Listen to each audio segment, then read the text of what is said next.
Good morning, everyone. Father Miller here. Welcome back to the Nerd Father. This is our fourth get together for Faith and Fantasy. Happy to have with us Lady Grademaster, producer of Friday Night Tights and Nerdrotic, Miss Martin Muses, and Father Sinatra. John Trent was going to join us, but he had some family things come up, and I never heard from Odin, so I'm assuming Papa has some responsibilities too. So I was just talking to Lady Gravemaster before. I gained 120 followers after being on Friday Night Tights last week on Christmas, and beyond thrilled. So I'm excited to see how many people will watch today. So how's everybody doing? I'm doing fantastic, but my cat's having a canary. Give me a second, Father. Excuse me. He's yelling. Okay. My cat's lying on the laptop. That Ms. Martin Muses sounds normal, like her normal self, instead of, about to pass out in the midst of our conversation. So I'm happy for that. So, how long have you been the thing we shall not named free? Or if you can talk, or I got my results. Her. Oh, yeah, go ahead. She got it muted, so. I got my results on Wednesday that I'm negative. So good. That's the only good thing that happened on Wednesday. But other than that, I found out I was negative. So yay. What were you going to say, Lady Gravemaster? Oh, I've taken 5 of those tests. I don't know. I've gotten 2 where they went at my throat, and then 3 where they did it up my nose. I gotta say, both are torturous, and I'm fairly certain that they punctured my brain. Like, did you ever see Little Shop of Horrors? Yes. You remember Steve Martin? I think that's what the guy is like. Because they just jab it up, and then they let it sit for 10 minutes or 10 seconds. It feels like 10 minutes. Then they twirl it. Yes. Yes. I had to twirl mine for 15 seconds. You had to do it yourself? Yes. Ooh. Let me tell you, the good people at CVS, they've got this down to a science. I don't know where you get your tests, but the CVS people, they got it down. Like, they had a video. I watched the video ahead of time. They had it like bada boom, bada bing. I don't think I could do that. I mean, you pretty much have to enjoy pain. Well, I just started tearing up. I just, you just got to go. And the thing is not to shift to shove up. It's to push back. And it's a lot. As long as you go slow, you do the things that you need to do to get it in there. So, yeah. No, I can't do that. So, Ms. Martin, how are you feeling? Oh, I'm fine. I'm all good. Everything's all good. What can I say? It's just the rest of the world that's going crazy. Good business for you, gentlemen, I guess. Next Christmas is going to suck because it's on a Saturday. So that means the Mass is on Friday for the Vigil, a Christmas homily, and then turn around and do another homily 24 hours later. Rip it off from the internet, Father. I go to the graveyard to pass homilies from time to time. Aww. That's so resourceful of you. So, are you going back to work on Monday then, Miss Martin? Yeah. Sound enthused? It's so weird. I have such a bad attitude, Father. I really do. Well, because I have no problem working. I have no problem doing reasonable stuff, but just the more and more restrictions that we have on us, and especially I think with the knowledge that we have now that it doesn't do a darned thing, but knowing that I got to sit there for 9-10 hours wearing a mask, it produces anxiety. You know what I mean? And I have a friend, she's a biologist. She said, well, it's not your psyche that's telling you that. Your brain's not getting enough oxygen and all that kind of stuff. And I hate to admit it, I'm just about done with it. Yeah, but you should have the antibodies now, don't you? Doesn't matter. Oh. Only for 90 days. Well, and even then, it doesn't matter. We have to wear masks. We have to force everyone else to wear masks, and we're crammed in very tight spaces. It just produces anxiety. What can I say? It's I don't care about COVID. Give me COVID 10 times. I don't care.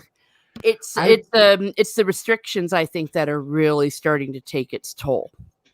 I probably should admit it, but I loved the South Park COVID special. I don't know if any of you watched it. No, I did not. No. Oh, Cartman had to be dragged into school. He was enjoying the COVID because no school and everything. And yeah. Yeah. Well, and think about it. And then we're saying, oh, we'll get the vaccine. And then they're all like, well, we're just going to still make you wear masks anyways, even though we know that it doesn't do a darn thing. And you're all just getting these weird bacterial infections. when the CDC comes out and says, oh, by the way, the masks do not stop smoke particles, which are more than 100 times larger than the COVID virus. Like, you don't get it both ways. You can't tell people in California that their face masks aren't going to protect them from smoke particles that are infinitely larger than COVID particles, but then say that the masks are going to protect you from COVID. You can't have this both ways. Yeah. Well, and also what they're really saying is, we know it's not doing a darn thing, but guess what, kids? We're going to make you suffer. And that's the hardest part. If I felt like it actually did something, I think I would be okay. But you know the way it is. Sometimes people will be like, I don't have a problem wearing a mask in a supermarket. I'm like, I don't have a problem wearing a mask in a supermarket either. But you try having to constantly talk for 10 hours a day, 10 hours a day, without being able to get one good inhale. It's ridiculous. I was just going to say, it stinks. I mean, that's not the word I want to use. My post-nasal drip has been unbelievable, and I think it's because of the mask wearing. It really is. I could count on maybe one hand how many cough drops I would take in a whole year, right? Throughout the whole entire, and like in a normal year. But like, I am just like, it's rough. Like, ugh. And you're sore on the top of your throat, just like, it's just crazy.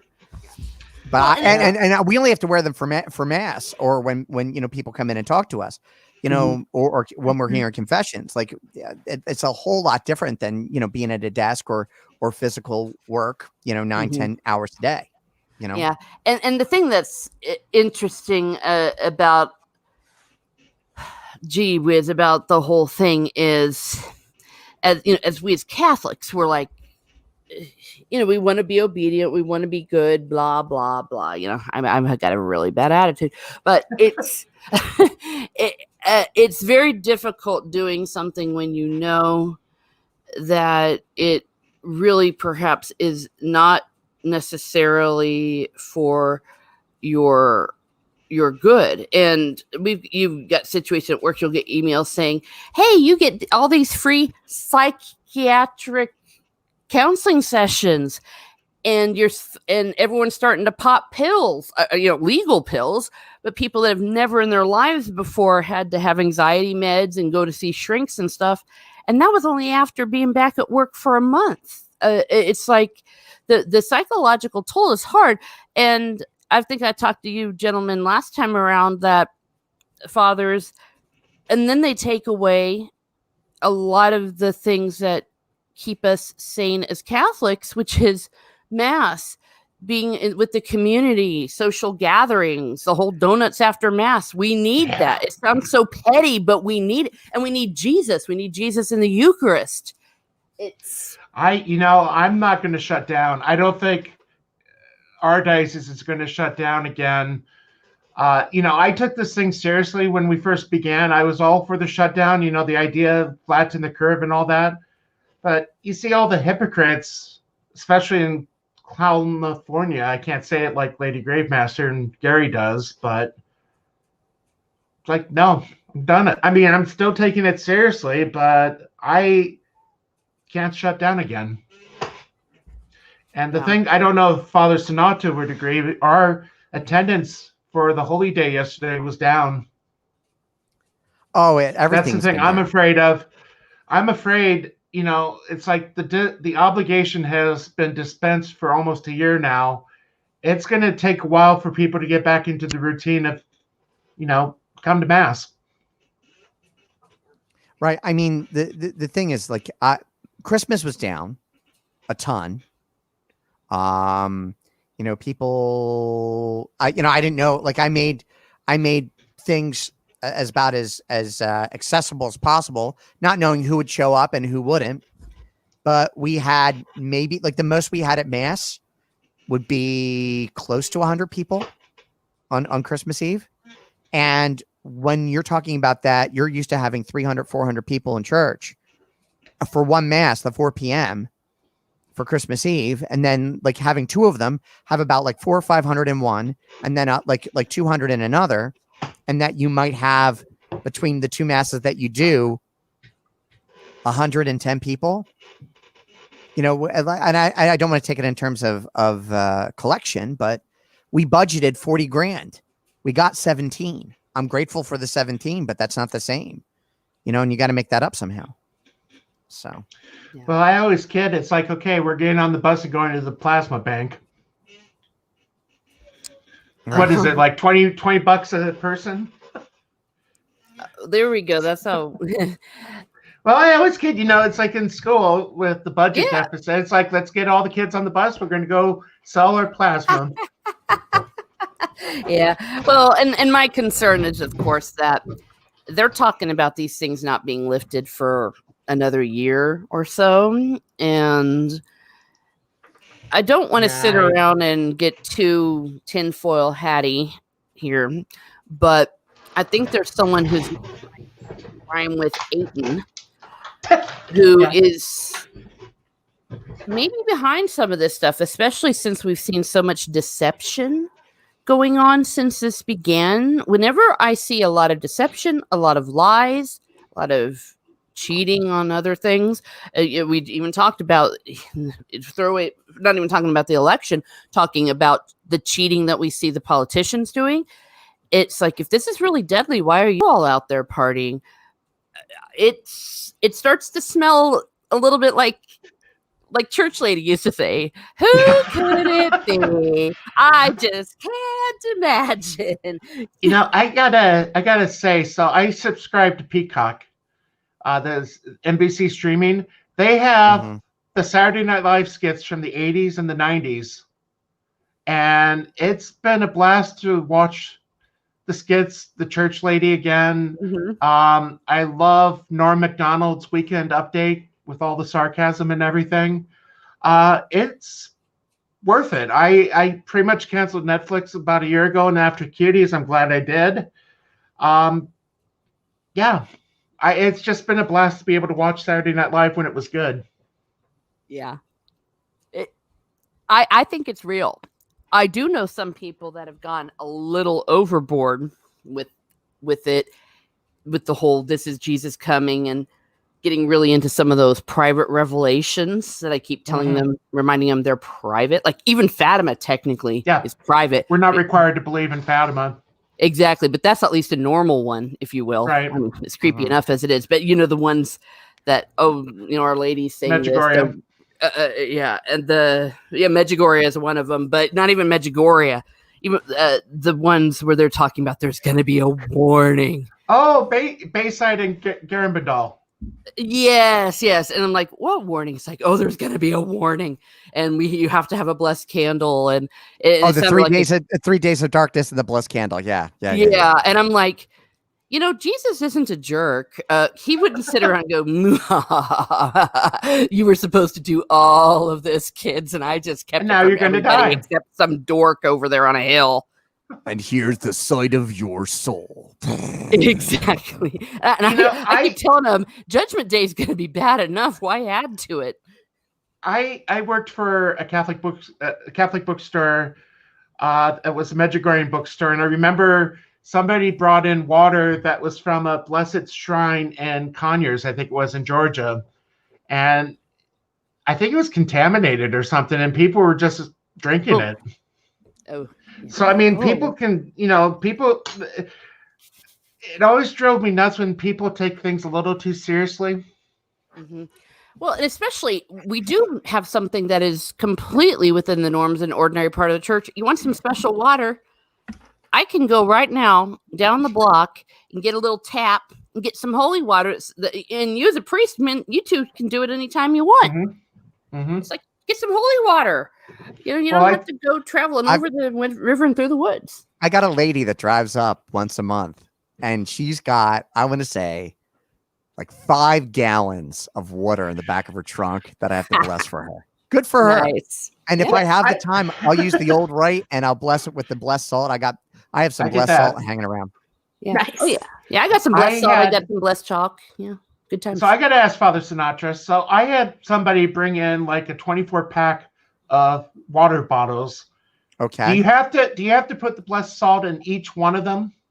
I would think you would have to, yes. Because when it was like, okay, I don't have as much time to be able to do it. I'll put the salt in your gallons, but I don't think I could do it for each of the individual bottles. Yeah. Come on, people out there. Make it easy on the fathers. Come on. Quit being so high maintenance. Oh. Batman needs to go out. Give me a sec. I'll be right back. Oh, Batman. I just banished my pet. He takes him out. No. I throw him out of the room. No, it's a thing that whenever I get on the phone or on the computer, they figured out, wait, she really starts to get annoyed if I start to make a lot of noise when they do. And so they do. They sit there and start howling and meowing. That's the thing. It's like, okay, the coffee cup is over here. My cat will go over there. Coffee cup goes there. She'll go there. Exactly. Yeah. But now she's just sitting on the laptop, the nice warm heating pad. Yeah. Hey, speaking of faith and faith and family. No, gosh, faith and fantasy. Faith and family. No, you talk about demons. Those are in the cats. But the Lord of the Rings thing, is that supposed to be coming out this year? The TV series? I gotta say, I don't really care. I'm not going to watch it. I'm not going to watch it either. I'm just curious. 2022. Oh, okay. I'll tell you. Oh no, go ahead. Sorry. Oh no, I was gonna say that allegedly, and it's from like The Guardian or whatever, and theonering.net. It's speculated that they have finished filming season 1 as I'm gonna say his name wrong.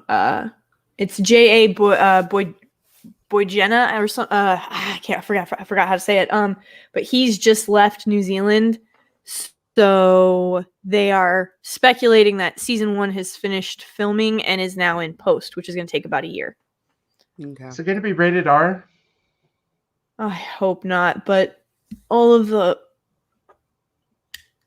Well, it's a series. It'd be MA. Yeah. I just don't want them to Game of Thrones it. I really do not want them to Game of Thrones it. Yeah. Yeah. Tolkien will come back from the dead and just want them all. I tell you, I watched Shadowlands for the first time the other day. The movie they made back in the 90s with Anthony Hopkins about C.S. Lewis and how he discovered his wife. Yes. And then it was beautiful. I had never seen it. Oh, I bawled so hard. Yeah. So I just bought the book, which is now like number 20 in my queue. His adopted son, his wife's kid, wrote a memoir about growing up with C.S. Lewis in the house. So yeah, that's pretty awesome. Yeah. Deborah Winger, she got nominated for an Academy Award for her role. Well, and what a beautiful story too about the dude was in his 50s, maybe 60s. Yeah. Pretty much a confirmed bachelor, Yeah. and found the love of his life very late in life. Many of us, maybe will do that, and then to find her having cancer, it was a really strong test of faith. And I think that sometimes maybe we get a little too secure in our faith, and then God will do something like that to smack us down. But you talk about a test. But then, I mean, God does allow us to suffer. He does allow us to suffer. I wouldn't call it like a smacketh down. We'll say. Yeah, well, no, I know it's a bit of a joke, but also it also shows the beauty of what he learned and what she learned through that suffering. And of course, as believers, they knew that they were going to meet again.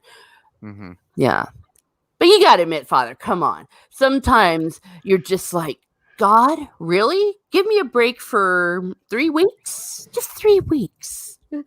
Yeah, God oftentimes gives us stuff to humble us a lot. So. Yeah. Well, I know. Gosh, I'm sounding like a horrible person now. No, you're not at all. I think it's in well with us. Yeah. Oh, well, there you go. I think it's harder actually to see others suffer than ourselves. Oh, absolutely. I gotta say, so my favorite German word is Schadenfreude. Oh, and yeah. I gotta say, there are some, heaven forbid me, heaven help me, there are some people that you kind of have to admit you enjoy it when things aren't going well for them. I'm thinking politics. Yeah. I know it's bad. But for the grace of God, go any of us, Father. You got to be careful. The thing is, I had to correct somebody the other day. It's like they were rejoicing because Rush Limbaugh has cancer. And I mean, it's disgusting to read the things that people are saying that they hope he suffers greatly. And it's like, I don't like Nancy Pelosi, but I'm not going to wish cancer on her. No. I'm not going to dance a jig when she finally, I shouldn't probably say it that way, but when she dies. Yeah. Well, and isn't that the horrible thing about being a Catholic, that we're not allowed to be jerks? I mean, everyone can be a jerk, but it's that's why we have these two. That's why we have these two. We can be jerks and then just go to them and be like, Father, I was a jerk. I'm going to need some forgiveness. Father, for I have been a jerk. Yes, exactly. Well, let me put it this way. I once had a moment where I had to go to confession and say out loud something really ridiculous that I did. And after that, I'm like, if for no other reason that I don't want to make a fool of myself, because it was this big fight and it was over a TV show and I got very uncharitable. And there was just this pause, and the priest on the other side of the screen goes, am I understanding? Let me make sure I understand the situation. This is over a TV show. And I went, yeah. It was so he didn't even have to say a word of rebuke. So we can be bad, Lady Gravemaster, but also and we can go to confession, but we can also feel like complete morons when we're in the box too. Well, and I think it's all about that God humbling you stuff. Yeah. Fathers, is this breaking confession seal to say that have you all ever been tempted to go, oh, for crying out loud, you're being ridiculous in confession? Mentally, I thought of it. Tempted. That's what I was going to say. Oh, just get over yourself and shut up. There are times in the past where I keep thinking the Monty Python bit, get on with it. Well, it's an opportunity for grace, I guess, for you. I mean, the thing with confession, you don't have to go into the whole story of how it happened. Yeah, keep it brief. Keep it simple, stupid. And I gotta say, I shouldn't admit, but we have grade school confessions this week. Ha ha! Those are funny. Painful I put gum in times. Susie's hair.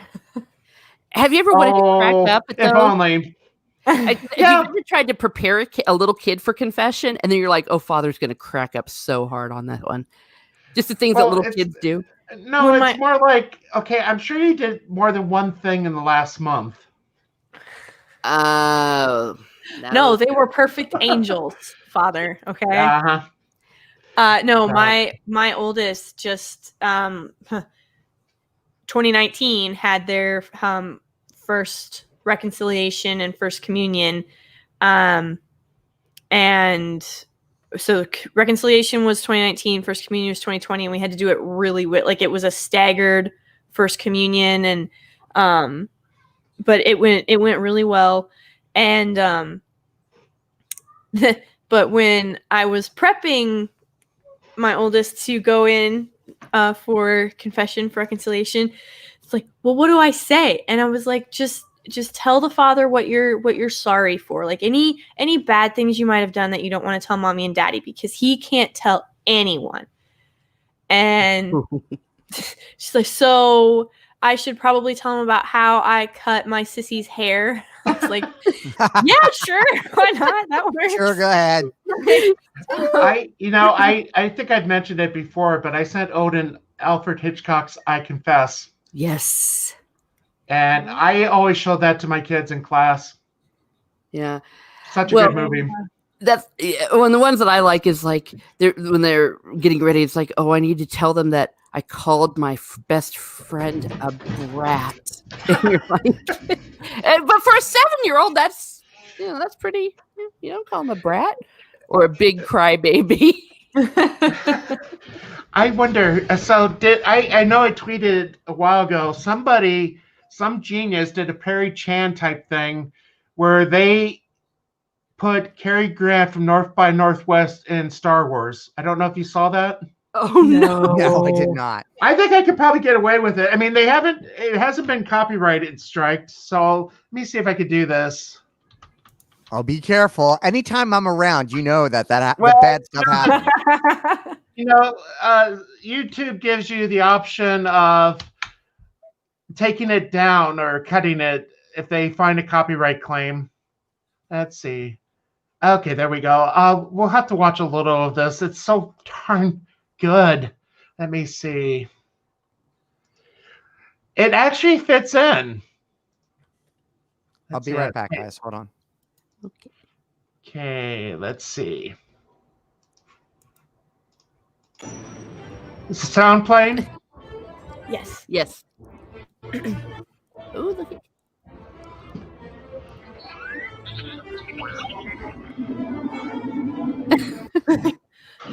Oh no, BB-8. Let's see. Kind of skip ahead a little bit. This is the Revenge of the Sith. Or not Revenge of the Sith. No, Rise of Skywalker. It's a mixture.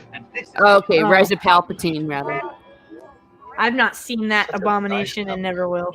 No. I love Cary Grant. I get the message. When he cried. Oh, he's drinking. I am gassed. You better move back. Ah! What? I gotta go now. I'm all right. Good night. That was Mother.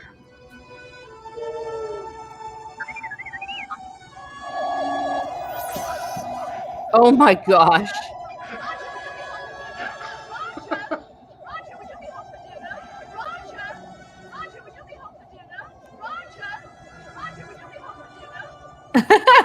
Holy moly, people got a lot of spare time. I'm astonished at how well this works. Oh, wait till you see this. No.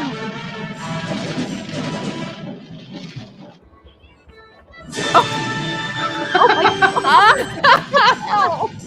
Oops, I said H-E-L-L.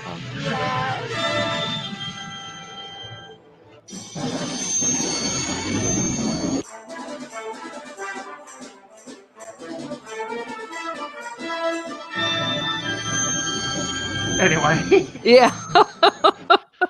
Oh, that's amazing. There are so many clever fan-made things. So, yeah, I thought I tweeted that out a while ago.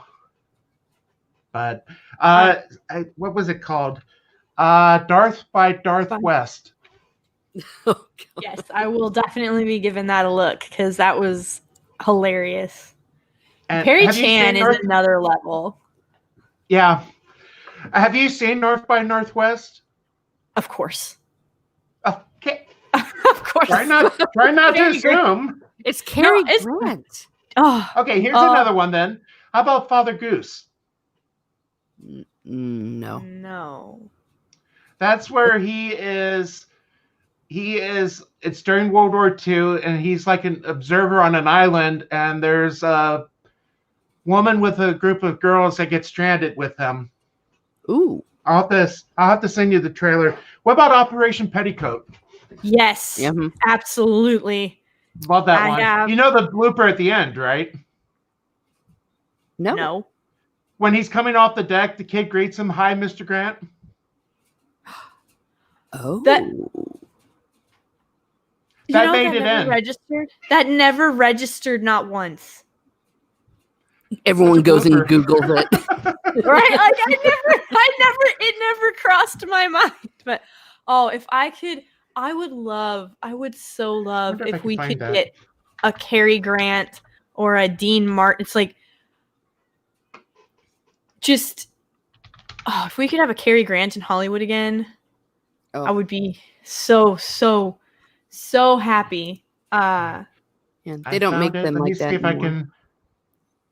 Let me see if I can bring that up. Well, to me, the ultimate Cary Grant one is An Affair to Remember. Okay, here we go. And he cries. If you can paint, I can walk. Well, what I know is Okay, let me see. Go ahead, finish your thought.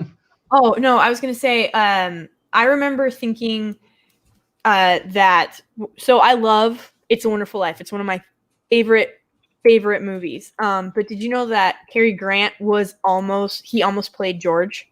Oh. No. Yeah, he almost played. Like when I remember finding that, I took a film study class, and it was who were the top 3 choices to cast as George in It's a Wonderful Life, and I think because it's such a great film, and you're like, well, I mean, James Stewart, like who else but James Stewart could have been George? And they're like, well, did you know that Cary Grant was actually was sought out for it? And I was like, oh. And then so when I learned that and I went back and watched the film, I was like, I'm really actually glad that Cary Grant didn't get this role. Mm-hmm. Here we go. Oh, no sound. Tony Curtis is great in this too.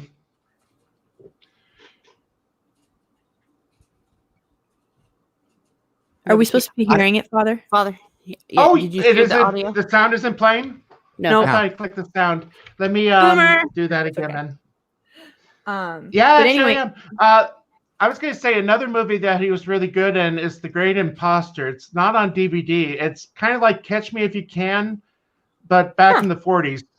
Whoops, I don't think I clicked it again. So it'll be classy. I have to say, I haven't seen a whole lot of Cary Grant stuff.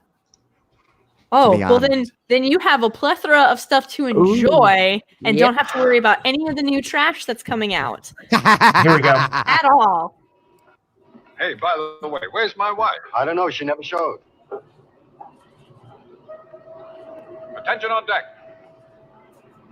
All right, Jack, let's shove off. I see. I'm going to have to watch this again. Here we go. Hello, Tommy. Hello, Tony. How are you? Did you hear that? Yes, I did. No. Let's do that again. Oh my gosh. That's great. Thank you, sir. Oh, and here's something else for you. Did you put everything in here? Yeah, everything. But I feel it'll be in safer hands now. You know it will. I suggest you don't show it to your children until they're old enough to understand. All right, Nick, take her away. Yes, sir. Hey, by the way, where's my wife? I don't know. She never showed. Okay, here it comes. Attention on deck. All right, Jack, let's shove off. I see. Taking the brow. Taking all line. Hello, Tommy. Hello, Tony. How are you? Well, there it was.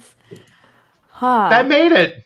That's how awesome. How he did break character. I mean, that's That's genius. Because he's a professional. What happened? I'm sorry, I didn't catch what happened. The little The boy kid called addressed him him by his Mr. name. Grant. He says, "Hello, Mr. Grant." But he's talking over. He's saying, "Hello, children, hello." Like he's saying hello to them, and they're like, "Hello, Mr. Grant."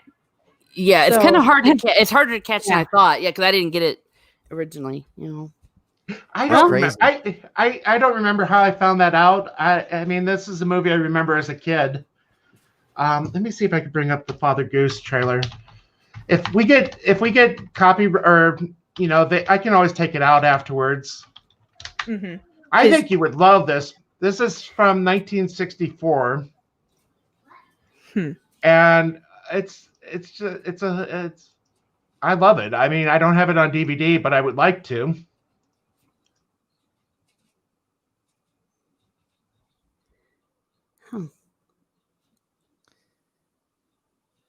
Oops.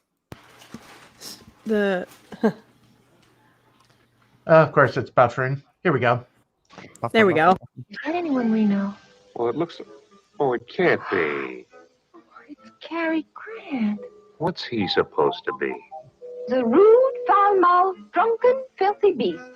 I'm Big Bad Wolf, your Mother Goose. Mother Goose? I thought he was Father Goose.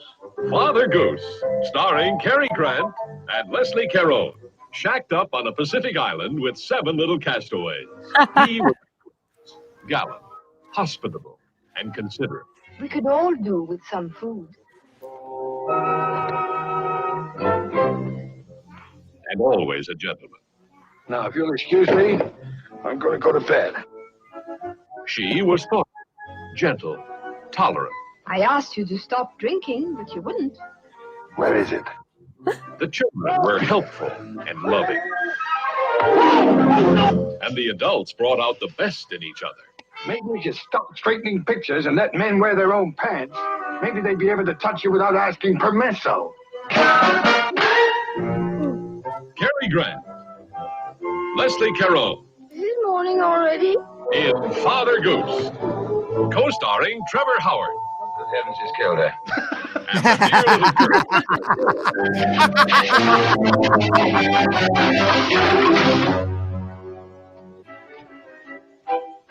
Hey. Anyway, I think I better stop before I get claimed. That's awesome. I'm definitely it's like a almost like a Swiss Family Robinson meets The Sound of Music. Meet Kind of. something. So, Wow. no, I just remember Cary Grant died in the town where I went to college. I remember when he died. I mean, it was back in Iowa, and he was playing in Davenport, and he died. I think it was right before the performance or afterwards. So I still remember that as a kid. Okay, I think I missed something here. Is that a quote? I don't know. Is that from the movie? I don't know. Well, he had to be. Oh. So, but yeah, there's so much movies I still need to see.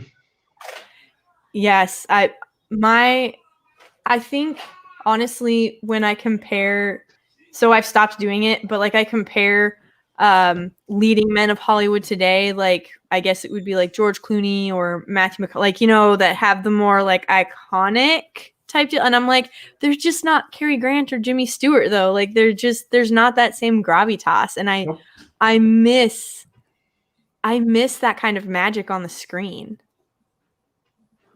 Yeah, it's a line from Bringing Up Baby, as John says. So. Okay. Okay. I have not seen Bringing Up Baby. Yeah, his character is wearing a women's marabou trimmed negligee, and when asked why, he replies exasperatedly, because I just went gay all of a sudden, leaping into the air at the word gay. So. Well, back then that could mean either way, I guess. Happy or happy. Let's see. I have not seen Oh God in a long time. Yeah, me neither. I mean, I've seen it. I liked it. The And then second one I remember seeing in the theater as a kid. That's where God appeared to the little girl. Yes. The third one was probably the worst. Oh God, That's where you devil. Yeah, you devil, Oh, where you yeah. play both God and the devil. Yeah, that. See, wasn't John Denver in one of those? Yeah, the first one. First one. Yeah. Oh my goodness. Um, Talking a blast from That's- the past. Probably I a just- movie Odin's not seen either. Oh, I dig got a there. horse right here. His name is Paul Revere. That's the second one.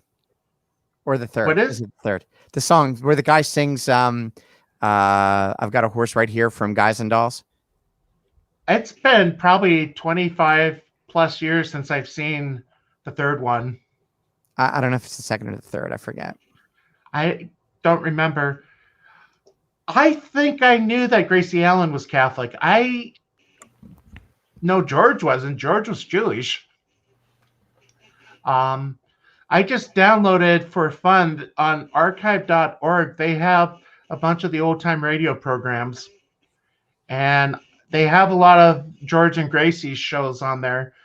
I probably mentioned it, but I love Jack Benny. I have about 800 of his radio programs on MP3. And when I worked before the seminary, that's all I listened to at work. And the thing that was fun, one of my favorite old time radio shows is Suspense. It could kind of like be like the Twilight Zone, but it was a radio drama, and it's basically theater of the mind. And it's still so good 75 plus years later. That's from the third one. Oh God, you devils. I've got a horse right here. Okay. Nice. So I think it's just really interesting. You can see the devotion, I guess, of media, particularly when it comes to God, particularly religion, faith. Like before, it wasn't something that they were shy about or anything. You know, they would be like, well, may God help your soul, or, you know, like lines like that would get put in all the time. And now you don't see it. And now we've come to the point again where, and I know that it's always sort of happened, but I don't know if you guys saw that there was a comedy channel, and I know you can't see me doing the air quotes, but they did like this news stream thing. Father Miller, I think maybe you have seen it. I'm not sure, but probably where they're like, in the latest round of sexual assault cases, God has been arrested. And I was like, wow. That's not funny at all. No. None whatsoever. No. I'll tell you that it wouldn't have been the Babylon Bee. That might be the Onion. No, the Onion no. Used to be. Oh, this is on TV. Yeah, this was a skit done by a channel. Let me see if I can find it. Yeah. Was it Comedy Central or was it Sci-Fi when Sci-Fi was Sci-Fi? No, it's just. Well, let me find it. I'll see if I can. Sexual assault is just one of those things that, in my opinion, you just don't joke about under any circumstance. But man, if you're doing a joke like that about God, you better be a very secure in your atheism. Because there'd be lightning bolts coming, because that's not funny. That didn't make me chuckle. There's a few irreverent kind of jokes that to me don't cross any line. And you know, that kind of gets back to South Park. I mean, I do kind of enjoy it, but I don't like it when they use the Lord's name or they portray him. Yeah. I'm not going to subscribe to HBO Max to watch it again. No. I did see Wonder Woman the other day. I'm so sorry. I got to be on the Rabbi's channel for that. I haven't seen it yet, so don't. No, I couldn't finish it. I got 30 minutes in and I just stopped. It was that bad. Well, I was hoping John would be here because I asked him on chat and Twitter. I never heard if he's seen, and I'm guessing he hasn't since he never responded, 1984 Supergirl with Helen Slater. Ooh, I loved that as a little girl. Yeah, but do you now? It was bad. It was bad. Oh, it's terrible. With a cast like Peter O'Toole, Helen Slater, and Faye Dunaway, you would think it would be good. Yeah. I was a very little girl, so I thought it was completely also. Actors unfortunately cannot overcome a terrible script. Nope. And I will say, I was a kid at the time. I did like Helen Slater. I mean, She was cute. she was. Oh, she was beautiful. Still is. Perfectly cast as Supergirl. Better than the one that's on TV now. Oh, I haven't even tried to watch that one. I watched a few episodes and that was it. No. I can't stand Callista Flockhart. I can't watch any. Well, I don't watch any of the DC franchises on TV, so I haven't seen Arrow. Arrow Flash. was good. Arrow was really good up until it became too much soap opera. Yeah. I mean, the first Flash 2 or was 3 pretty good, seasons but- of Arrow was good. First 2 seasons of Flash was good, but I haven't watched.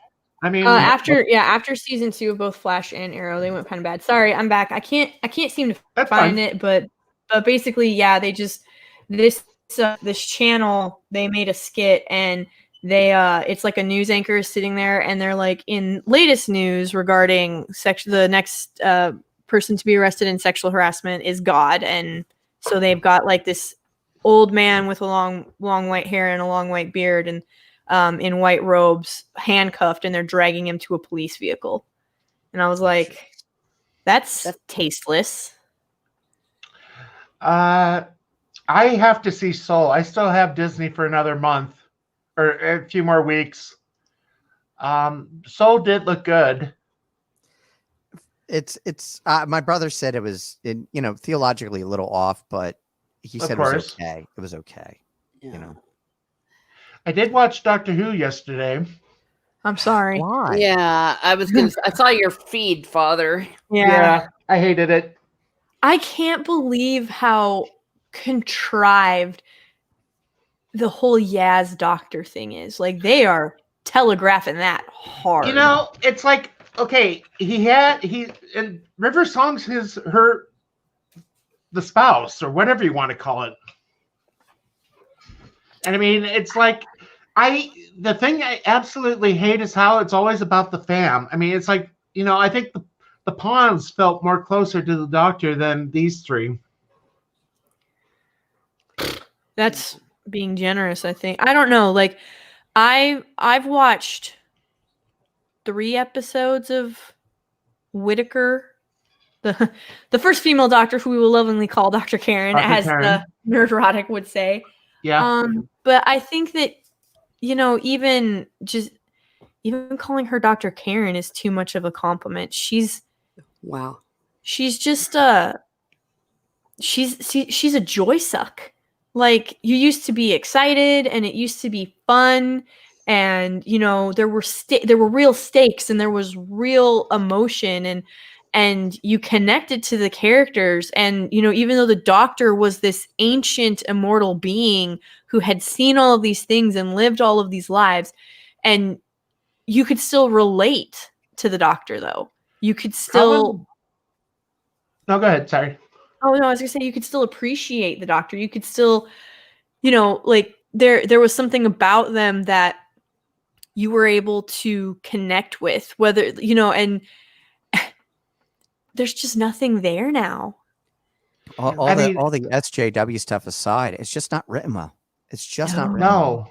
No. I mean, even Colin Baker, who I would say was my least favorite Doctor, is better than Jodie.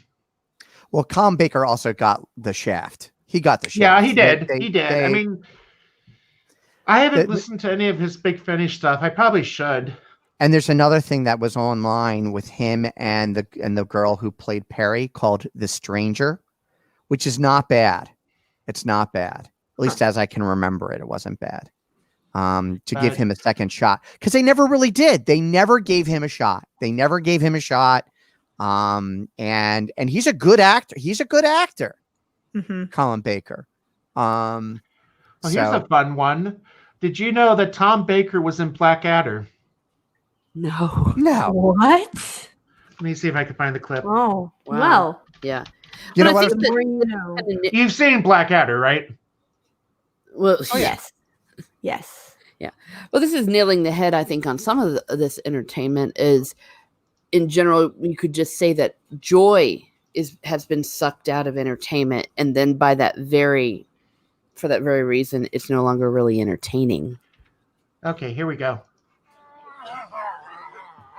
Oh my gosh.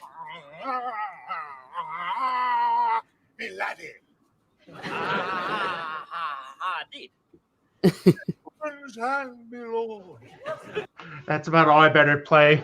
Yeah. Oh my gosh. Did anybody think of? I hate to say it that we sang God Rest Ye Merry Gentlemen this week, and all I could think is God Rest Ye Merry Gentlemen and Baby Jesus too. Anybody from the Blackadder Christmas? Is that? Oh, I haven't seen the Blackadder. It's been a long time since I. Oh my I gosh, the Blackadder Christmas special is fantastically fun. If we were a bunch of pigs, we say wiggly wiggly woo. Oh no. Does anybody here have? Oh, go ahead. Sorry. No. Wait, go ahead, Father. Oh no, I don't want you to lose your thought. Oh no, I was just gonna say I think Blackadder and like Faulty Towers and like I love Monty Python too, but oh gosh, now there's her name is Hyacinth. Keeping Up Appearances. Yes, Oh, that one too. Like I remember my grandma would watch that one, and so that was like I always call that my gateway show to Faulty Towers and Doctor Who and everything, because my grandma would watch it, and I'm like, what is this? And I'm guessing you never seen Are You Being Served? Oh yes, I have. Yes. Okay. Were they in the department store? Yep, that's I love that one too. But yeah, my grandmother, she loved Keeping Up Appearances, and so like when people would be like Mrs. Bucket, and she would just like look at them, and they'd be like, Bouquet, sorry, and I'm like, oh, I love this one. She was like, you want to talk an actress that has presence? Oh my goodness, she's fantastic. I love all of those shows. And I have box sets of them. Have you seen One Foot in the Grave? No, I haven't. Do you have BritBox? I will get it. No. BritBox is a streaming service. Yeah, that I knew, but I don't have it. Okay. Probably. I have Amazon. I was going to say it's on BritBox. It's basically a cranky, bitter old man who had to retire early, and his suffering wife. And the theme song is actually written by Eric Idle. Oh. From Monty Python. Well. Father Ted. Love Father Ted. Have you guys seen Father Ted? No. At all? Oh, you've never seen Father Ted? I'm sorry. No. Okay, I'm gonna play. It's only. Well, I think I sent you the clip of the nuns. That's what that's from? That's from That's from Father Ted. Where the alcoholic, sex-crazed, drunken priest is basically freaking out because there's nuns, and he's yelling, reverse, reverse. Oh, okay then. I sent you that clip, didn't I? Yeah, yes you did. And okay, now I know where that's from. Ted. Very well. By the way, Father Sinatra, my husband saw your name and he was like, "Is that really his name?" Yes. Yes, that's really his name. And if it wants to make you feel, if you want your husband to feel even better, my brother's name is Frank. Oh, I need to tell him that one. And my dad is Frank. My grandfather was Frank, just not the one you're talking about. You said you're like a third cousin, aren't you? Very, very distant. My mom is still my mom, who is obsessed with Family Tree Maker and Ancestry, has tried her best to figure out how to pull that off, but we're still no closer to finding out our relation other than the name. So in fact, there's a show. I'm sorry, that was a while ago called "What's in a Name." Yes. And it would tell, they would get people. And apparently my grandfather was on it, and it explained the connection, but I can't find the episode. It's out there. If it's out there, I don't have a copy of it. I tried looking for it one time, but I can't. I was going to say, I think one of my favorite websites I use for family tree stuff is newspapers.org or .com. The beauty of it is it allows you to read the actual newspaper. Well, let me bring one up. I was watching a documentary about the Titanic this morning. So I was actually reading up newspapers from that. And let's see. Let's do the Boston Globe. While you're looking that up, Father Snatcher. So funny thing about the like Ancestry and all of those like what is it, 32andMe or something like that? 23andMe. 23andMe. That's what it is. Yeah. So I think it's on YouTube. It may have been on Facebook, but these identical quadruplets. So they're the four of them are all identical, and so they all did it, and they all sent it in to these different DNA sites, these different ancestry sites, and I think they said only one of them came back where they were all the same. Like all four of them had the same ancestry lineage, and like the other ones that came back, there was like, oh, I'm 35% Nigerian. It's like, oh, well, I'm 62% Ethiopian. Like it was just crazy. Yeah, my brother and I did it because we're twins. We're identical twins. I didn't know that. Oh, nice. Yeah, I'm actually a mirror image identical twin. So I'm right-handed. My brother's left-handed. We have cavities in the same teeth on opposite sides of our mouth. It's pretty hysterical. That's fantastic. The only thing is that Frank doesn't have any of my health issues.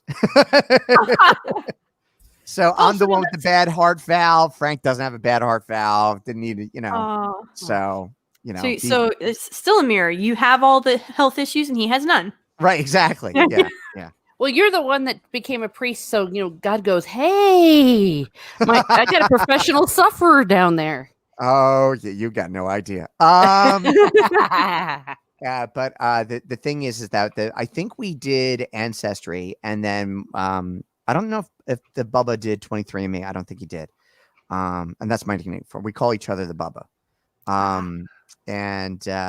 So we did Ancestry, and I was really worried because I'm like, well, what if we're not really identical? What if it's just, we're very, very close siblings?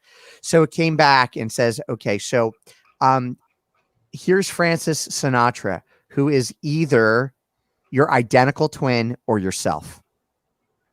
Oh, there you go. Because as an identical twin, we are 100% genetically identical. Mm-hmm. So. But you guys still have different. Yes. What? Oh, no, I was going to say, what's crazy to think about, you guys are 100% identical, but you still have different fingerprints. Yes. That is. Actually, is that true? Yeah. Yeah. Okay. Yeah. Yes. Yeah, because once it starts, there are slight divergence. Yeah. Mm-hmm. Which is just crazy to think about, but that's so cool. Mm-hmm. Either you sent it to us twice, or. Right. Yes, Your Highness. Hold on. I'll be right back. Oh, is that Batman? Anyway, that was newspapers.com. Nice. Which, I mean, the history nerd that I am loves it. I mean, I actually read up coverage from the First Vatican Council, which was 1871, I think. That's so amazing. I think that's when it ended, when it convened, or rather had 69 to 71, I think it was. It was short, though. Yeah, stupid. Back in the good old days when a war would break up a council. Well, you could talk about the Council of Trent. I know. Tell me about it. That's what I majored in my the history part of my Renaissance and Reformation studies. I'm curious. Speaking of history, and everybody loves to talk about the Crusades and all of that stuff. And I mean, I love the Crusades, reading about them, studying them, learning more about them and everything. But, and Queen Elizabeth I rightly gets a lot of recognition, but as two priests, how do you gents feel about Mary? Better known as Bloody Mary, and everything she did for whatever reason, and I crack this joke because, people are like, oh, well, if a woman was in charge, everything would be better. And I'm like, clearly you've never, ever heard of Catherine the Great or Bloody Mary. Yeah. I call her Bloody Elizabeth, actually, too, because they're both actually pretty bloody. Oh, yeah. Good. Well, if you best my foot. Well, first and foremost, remember, history is written by the victors. And Elizabeth killed more people during her reign than Mary ever did in hers. Yes. You know, I thought that's the narrative that gets out. So she's Bloody Mary, and then when you said Bloody Elizabeth, you are 100% correct. Yeah. I- My sister tried to explain it to her daughter. She was like, well, why? And all this. And my sister goes, just ask an Irish person and you'll figure it out. Just Google it. What happened? And that's just one aspect of what she did. Yeah, I actually talked about what ifs on the Feast of Holy Family. You know, the fact that we're even here. What if my dad went to Vietnam and didn't make it home? I wouldn't be here.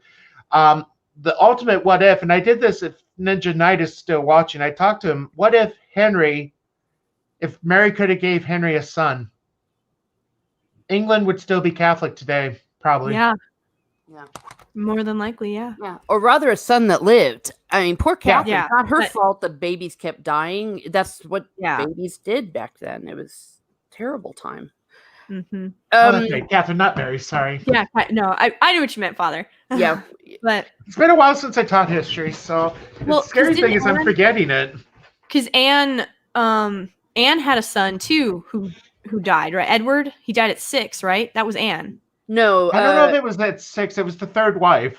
The Was third it the wife, third- he was 14. He was 14 when he died. Jane 14, Seymour. okay. Now, Anne did have a son who died at 6 months pre-born. So that's what it was. That's right. Okay. Yeah. So she lost a son before he was born. The way we learned it was divorced, beheaded, died. Divorced, beheaded, survived. Yeah, she was the luckiest one. Well, actually, 4 was pretty lucky too, because she got an annulment and then got a house, and he left her alone. Yeah. And it's always interesting to me because if you want to talk about what ifs, it's curious. What if Henry had realized that he had not 1 but 2 daughters? Hello, Odin. Oh, we got star power on now. Hey, wow. Holy cow. Wizard is always. But I'm not allowed to have a beard. Ah. Our You're not allowed to diocese have a beard, prevents- Father?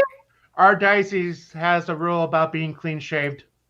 That's Interesting. terrible. The New York Yankees of diocese. Wow. When I was a seminarian, I wasn't allowed to have a beard. I grew. This is my COVID beard, but I think it's almost time for me to shave it. It's almost time for me to shave it. Get back to being clean shaven, Father. Don't shave it. Yeah, and I'm Father, assuming don't that's shave for priests like you, Father, not for religious priests. Because, like, man, what if there's, Franciscans? Isn't that a law that you have to have a 10-foot beard?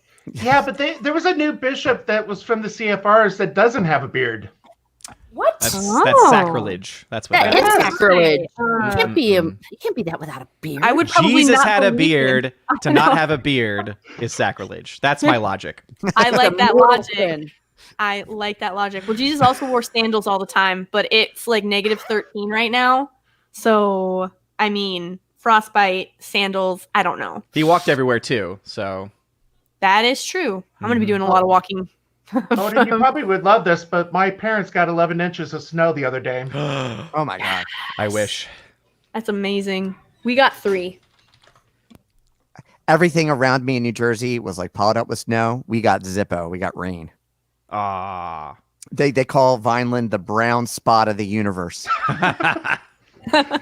Even though there's all farmland around here, we're in a spot that we are so south of the snow line. It's not even funny. Like it just kind of curves because we're like 40 minutes away from the ocean. So you've got all that salt air that raises the freezing point of water. And so like the snow just doesn't happen. It just turns into big fat droplets of rain. That's always fun. I was going to send you a note, Odin. I bought the Steelbook of Midway, and I don't need the digital movie because I already had it from the previous one. So okay, I could send that to you for a giveaway or something. Yeah, absolutely. I'll add it to the collection of things that I need to give away. I have so many digital codes. It's insane. Are you streaming tonight again? Yes, I'm streaming tonight.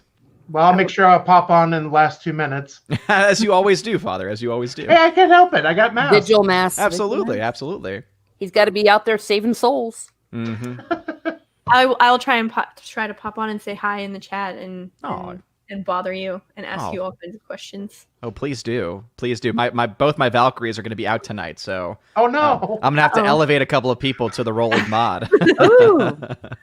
Is this where we bribe you? What's your price? Oh well, I do like movies, and You do. by the way, shout out to Rosie G12 who sent me Going My Way, which is a film I've never seen before, Ooh. and so I plan to try and watch that sometime this weekend. You've never Going My Way, and you call yourself a Catholic? Yeah. There's a lot of movies he's not seen. There's a lot. Yeah, Father was just making fun of me the other day because I hadn't watched Beckett. It's so good. Wait, okay. You better tell me that you've seen A Man for All Seasons, or Of else course, I'm coming. yeah. I mean, I have seen A Man for All Seasons. Okay, That won I was Best about ready to Picture. say. Come I on.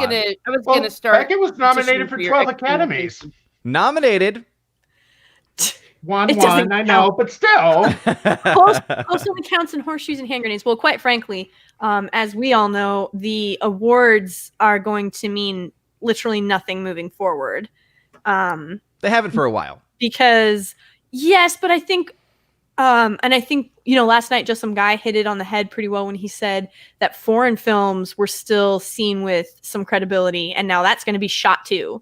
Mm-hmm. So If they're going to follow their standards. Yeah, if they're going to follow through with those standards. I do believe that the criteria is only for Best Picture and not for the other categories. Best Picture and Best Actor. That's where the diverse best. It's right. Best Actress, Best Actor, and Best Picture. You have to hit those notes because they need more leading women and more diversity of the cast and whatnot. And I was literally, before you came on, Odin, I was saying how I miss a Cary Grant or a Jimmy Stewart leading man in Hollywood. That would literally be Henry Cavill right now. Yeah. If all white men, by the way, I just want to point that out.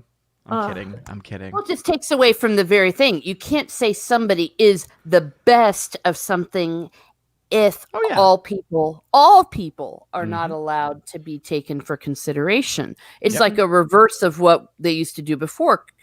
But actually, to be fair to the Academy Awards, compared to the rest of the country, they were very rather inclusive. They did give, for example, the fact that in 1939, a Best Supporting Actress award. That doesn't count because did you not see that they had to apologize for her role because that she was a black.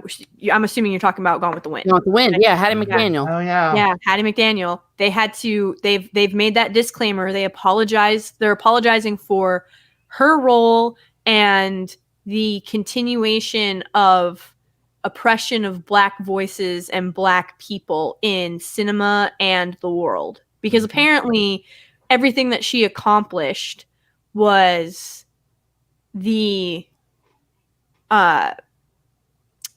evil because it wasn't done by today's standards. I can't even call them that because they're not even standards. That was a time when there was segregation. Like, if anything, that she was able to get that. Oh, for crying out loud. And for the love of everything, she played a slave. So, no, I'm sure yes, slaves were oppressed. And, yeah, there were stereotypes the way they showed it in Gone with the Wind, but it was also filmed in friggin' 1939. And I think that's the big separation here is that people don't tend to have any sense of history. And so they look at that and they say, but look at the role she played and forget, yes, in 1939. So if we take it in its proper context and take what time of year it was, or rather what year it was when the movie is actually set and all these other things and how her winning an Academy Award was ginormous leap forward for the African-American community, then it realized, okay, that's a huge moment that we can't just do away with. But now it's like we need to rewrite history. We now need to look at that as a negative thing, even though at the time she paved the way for so many other actors and actresses because of that role and because of her winning. Exactly. And it led also to, in the production areas of movie making too, not just actors and actors, but the whole African-American community and their participation.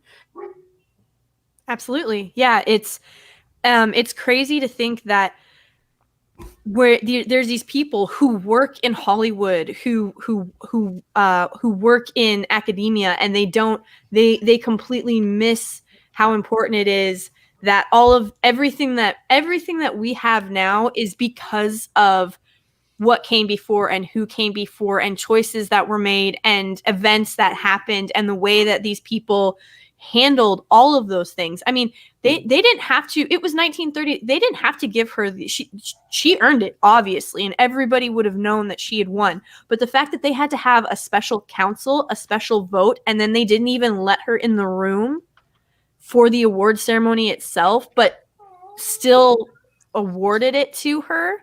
Sorry. That's show Ode to Batman. Oh. Batman. All right, come on, buddy. Oh yeah, Batman. Is Oh, that God. Batman? Oh, babe. Everybody's saying hello to you. Say hi. Hi. You're so pretty. Oh. Odin has 2 cute dogs too. Okay. Oh yeah. Let me see if he'll do this. Okay, buddy, sit. Can you sit for a sec? All right, hang on. It's like, are you kidding me? I'm on camera. Put me on the spot. Sometimes he does this. Okay, in the name of Batman, buddy, in the name of the Father and of the Son and of the Holy Spirit, amen. Nope. There you go. Yeah. We got a Catholic dog. All right. The staff has lunch during the week together, and my cook is from Sicily, and she doesn't speak a whole lot of English. All she does is speak Italian. So I'm kind of like the perfect pastor because I speak it because I lived there in Rome for 3 years. And that was the promise I made to the previous pastor, which I had no problem with, just to keep her on because she's awesome. So she makes him sit down and feeds him pasta for lunch every day. And then she makes him make the sign of the cross, and then we'll go, amen. And he'll go, woo. Oh, that's so wonderful. That's for him to eat food. It's super cute. It's super That's cute. awesome. That's amazing. That's a spoiled dog right there. Yes. Pasta Oh my gosh. for lunch. Oh Yeah, my God. My brother's like, there's a reason why he doesn't eat his snacks anymore or his food. He's like, because he's so used to other food that he's like, I was promised, I was told that there would be caviar here. So what is no? You're giving me eggs Benedict, but where's the hollandaise sauce? Like, there's no asparagus. You know, my dog has very sophisticated taste. Mm-hmm. I did a quick search for Hattie when she won, just to see how they covered it. Anyway, this is from the Moline Dispatch. Wow. Interesting. Like, they didn't even, where it's like Disney is first in cartoon field, and then it's like, oh, they lauded her. Yeah. And of course they label her in that way, right? And so I think that is obviously, it's showing how Hollywood really was at that time, you know, despite the fact obviously of not allowing her in, you know, was very much more progressive than the rest of the world, than the rest of the country at that time. Oh, look at that. Of the Yep, there we are. awarded Academy recognition. Of the wow. Yep. That was an Illinois newspaper. But they didn't even say, all they said is that she's been accorded has been accorded Academy recognition. They didn't even say what she won in the newspaper. Mm-hmm. See what they said in Alabama. Oh Lord, gosh. I can only imagine. In the worst way. That's not too bad. Memorable Mammy in Wind. Just no gone with. Just Wind. Is that how they used to shorten the names of movies back in the day? They did I'm a sure better they job. mentioned it first earlier in the article, and then that's how they decided to do it from That would there make on more out. sense. Yeah. Yes, Wow. because Yeah, back then this was all the printing was not the same as it is today. This was all had to do by hand still in this time, right? They had to put all the letters in there manually, or all the pages manually. But I I'm think sorry? is this when they had to like the large printing press where they had to put in all of the individual like metal letters? Yeah, I think so. Yeah. So that makes sense that they would shorten it that way. But the Alabama newspaper did a better job. They stated that she was a recording actress. Let's say was that looked kind of inappropriate up there. 75 Let me cents take for care a of my pint of boy. I'll be whiskey. right back. 75 cents. Wow. Someone send that to Drinker. Yeah. It's Well, almost and like, look at that distraction. Right. Well, and there were other victories on the set of Gone with the Wind because Clark Gable, there was an extra who was like, what's going on with the segregation? Because they had segregation things on the set. And Clark Gable didn't realize it. And when he found out, he called them up and said, you either take down those white and COLORED signs or else you don't have a Rhett Butler. And for that time, that was friggin' huge. That is putting your career. That is truly brave. That is amazing. Exactly. And so by not putting these things into context, they are cheapening what they achieved. And back when it was truly brave to do that kind of stuff. Yeah.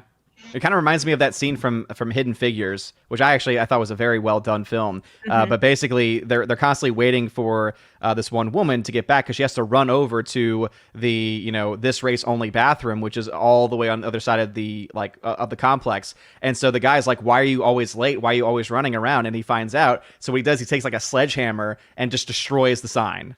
And says, you can go here now. And so it's like one of those things where like, that's a huge thing, right? That's a huge, brave thing. But in today's Hollywood, you're right. Like now it's safe to complain about things. It's like, you have freedom of speech. You have guaranteed rights here. So you can complain about all you want. But God forbid you actually have passion and you have bravery and go over to, Middle Eastern countries where you don't have as many rights, but they won't do that.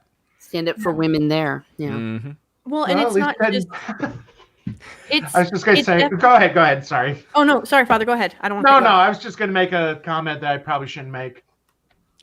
Okay. Well, gender studies in Pakistan gained 10 million. Oh, yes. Pakistani gender studies. That was, I'm so happy that President Trump sent that bill back to have every item voted on, because now I can tell who I will be which of my representatives I will either be voting out or keeping. Well, they won't. They don't have to, actually. The way that the act is stipulated is that he basically has put it on a freeze for 45 days. They don't have to touch it for 45 days. And the House has already said they're not going to talk about it. So basically in 45 days, all the funding goes right to where it was signed off on. How brave of them. Yep. How stunning and brave. Stunning and brave. Waiting for a new administration where they're not going to do anything. Yeah. It's so telling. It's just so telling. It's so telling that after everything happened the way that it did, that the first thing that rolls out is so filled with pork. My gosh, it's like a sausage factory. It really is. It really is. And they're making, not saying that any contribution to the American public isn't a good one or isn't needed, but like when you denounce something that was twice the amount that Americans weren't going to get and saying, no, but this is the amount of money that everybody needs. And then there's so much else in there that you would think that wouldn't be a part of what should be, but is. It's just very frustrating. It's very frustrating. It's something that could have been done you could have had the simplest of bills, which stated the right to work is the right of every human being. Therefore, no governor, mayor, or any other principality has the right to deny your ability to work. Like that alone could potentially save everything, because then you don't need to give people money, because then they can make it by being allowed to go to work, which is their right. Yep. Life, liberty, pursuit of happiness. You need to work in order to have any kind of standard of living and, sustenance for life. Liberty, it is literally your freedom to go work, like you said, Odin. Pursuit of happiness. It is proven that sorry to drop this fact on you. Men who retire sooner and don't have a plan, don't have a hobby or a focus or a family, they die. Yep. Because they have no purpose, and they literally die of not being useful. Father Sinatra, what's the retirement age in Camden? 75. Okay, that's what ours is. Now you can apply for, you're fully vested as a priest at 70. So you can actually retire anywhere between 70 we go on and the 75. Circuit. But if we're in good health, we go on the circuit and fill in, do coverage, get a little extra cash that way. And then what happens is at 75, you have to retire. Yeah. Wow. Though I know that you priests won't have any problem feeling or needing usefulness, because I know a lot of retired priests that almost have a full-time job because they always need priests to help with confessions. We had our retired priests are pretty busy if they're in good health. We have one that is 80 that is filling in for a priest on leave. Wow. Yeah. He's been there for about a year now in residence. Yeah. And my confessor, may rest in peace, when he was sitting around in the wheelchair in the nursing home, he was in a nursing home run by Little Sisters of the Poor, actually. Our heroes. Yeah, even when you're sitting around, laying around, hey, I'm being old and about to die, he sat around and was being a priest to all the other people laying around waiting to die. You're a priest forever, even when you're got one foot in the grave, and that's the beauty of your vocation. Mm-hmm. You never stop. Speaking of Little Sisters of the Poor, I actually kind of preached a little bit about it yesterday, about the healing that's coming, and the Health and Human Services Director to be who persecuted the Little Sisters of the Poor. Yeah, it's going to be 2.0. We're going to have to get out and start marching none again. do to anybody except serve, the people who needed it the most.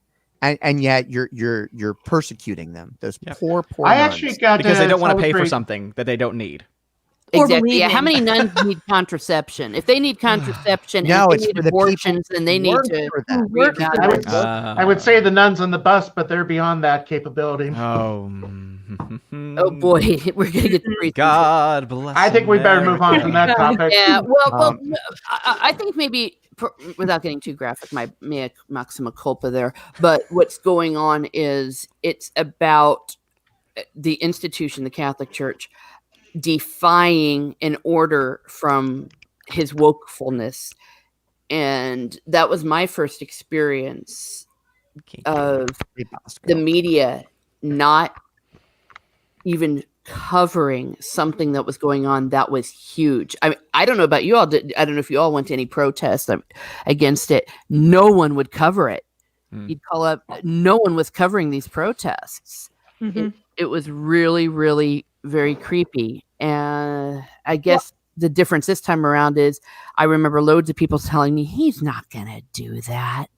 And then this time around, I don't have anybody denying it now and calling you crazy. It's like, we know it's coming. And I have most of my family's Protestant, of course, and they're smart enough to know that they're only going for the Catholics because the Catholics are the biggest. They know they're next. And they won't fight. That they won't fight back. That's the other thing too. And we live. We won't go and beat them up or something. Yeah, at least en masse. And actually, it's less the laity and more so the hierarchy will not fight. I mean, if you look at all the lockdowns that have happened, the fact that we have bishops bowing down to the will of the state is quite disturbing. And I know that we have a couple of priests that can't say these things, but as a layperson, I can. That I was for this in the beginning because, trying to protect my people. But now it's like, go pound sand. I'm not doing Father it anymore. Gelfand's watching. Father Gelfand's around. Gelfand, please, Father, I will send you the link if you want to join. Yeah. Father Gelfand is from Brooklyn, and I would love to hear his opinions on Mayor de Blasio dancing. Oh, Lord. Oh, yes, he has it worse. He has it worse than anyone in that city. Yes. I'm furious for New Yorkers. Like, I am furious for them. The fact that this man openly, and you know what? God bless the Jewish leaders in New York City. Seriously. Because I can't even imagine how horrible it must be to be told to be locked out of your private playground by the mayor because you pose a risk to public health and safety by letting your children play. God bless those Jewish leaders. Because here's the thing. You'll see the Jewish leader go and will cut the chain off saying, no, you can't do this. This is not right. I guarantee you would never see Cardinal Dolan do any of that. No. Ever. The guy who spent millions and millions, or was it hundreds of thousands of dollars trying to keep the body of a holy man in his diocese, wasting the parishioners' dollars on that lawsuit. Yeah, that guy would never stand up and fight. Yeah. Well, and in solidarity with all of that, it's also a little bit disturbing the way that they do seem to be kind of targeting the Jews because the Jewish community, they know this song. hello. I know it's the same song, different dance. It's Mayor Yeah. Blasio up there waltzing on New Year's Eve night to New Year's Day. Like, what a Nero playing the fiddle. I'm telling you right now. Love to scream Yahtzee. Well, where are they standing up for the Orthodox Jews? Where are they standing up for this community? I really wish, like, we need like another Irina Sendler, or at this point we need another Joan of Arc, quite frankly. But I mean, there's all of these people who what they're fighting for now by their inaction.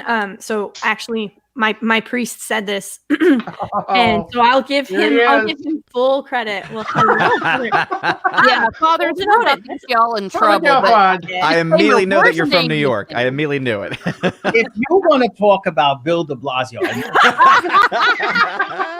here we go. First of all, it wasn't the Jews who did anything; it was the Catholics who took the governor to the Supreme Court, and we won, as you know. And we set the standard for all the other bishops in this country who are lame and refuse to be bishops. That's all I would like to say on that. DiMarzio always had stones. God bless him. Now we're just waiting for a new bishop, like you. And he ordained me a deacon, by the way. I have to give. He ordained me a deacon twice because he messed up the first. Yes, he did. I remember that. True. It's true. I remember that. Father was there for that. The chance. No, the I chance wasn't. like, I wasn't able to be there. I wasn't allowed to go. Oh, you weren't there, Chris. No, you weren't there. No, I remember you telling the story though. Yeah. Chancellor had to call the bishop aside. I think you need to go back and reordain him. You messed up. Really bad. Now, was it like the one priest who found out that almost all of his sacraments were invalid? Was it like that kind of a mess up, or? No, they got it pretty quick. Okay, that's good. That's good. Okay. Yeah, he didn't leave the ordination without being ordained. Yeah, he had to go right back. The mass ended, and then they whisked me into the Blessed Sacrament Chapel and did it again. Yeah. That one was just for show. Now we're gonna do it for real. Yeah. I'm not supposed to tell anyone that it happened. Oh, well, now that you blasted it out to the internet. Oh, I say it right away. Thank the bishop for ordaining me twice. We only have 20 people watching, so I don't think it's going to make a difference. Okay, flip it, everyone, and blast it all over Twitter. No, don't do that. Well, I actually saw a situation very similar to that. There was an elderly priest giving confirmation, and he accidentally, with one person, said be filled with the Holy Spirit instead of be sealed. And it wasn't malicious or anything. He was just an old dude. No, it's malicious. The old guys don't know what they're doing. Well, no, because then he got corrected, and it's like, be sealed. I'm just saying. So sometimes it happens, but also the church applies in that, don't they, fathers? Oh, Father Irwin is on. Ecclesia Supplet is only for faculties for confession, marriage, and in certain circumstances, confirmation. Oh, not for baptism? No, because anyone can validly baptize as long as you intend what the church intends. Joe Irwin, you get back in your Oklahoma now. He was there for ordination. Yeah, but technically, I always want to say my personal doctrine of God is not a jerk. If you accidentally get invalidly baptized by some weirdo who wants to be, spirit, father, gerbil, whatever, it's not your fault. God will not. God's not. Well, you have to use the Trinitarian formula. Things matter unless they don't. But they do. Well, no, but you know what I'm saying is like some people are like, oh my gosh, does this mean this person wasn't saved? It's like, yes, if the person goes out and gets hit by a car, God will honor the quote unquote invalid baptism. Let's say things matter, especially when form and matter are concerned. Yeah, exactly. I think he meant to say he can't stream in. I think it's last time I got to see Father Irwin was when we were in Rome 3 years ago for ordinations. And that was a good surprise. I wasn't expecting to run into him there. That's awesome. So I have enough miles to go back to Rome, and I want to. You'll get COVID over there. Be careful. I'm not going now. No, it's Well- okay, Father. Just wear a mask and you're gonna be okay. Mm-hmm. And on that note, I have to get going. I got a bunch of stuff. He's like, please don't sue me. Father Sinatra, I have a question for you. It seems that you upgraded that microphone again.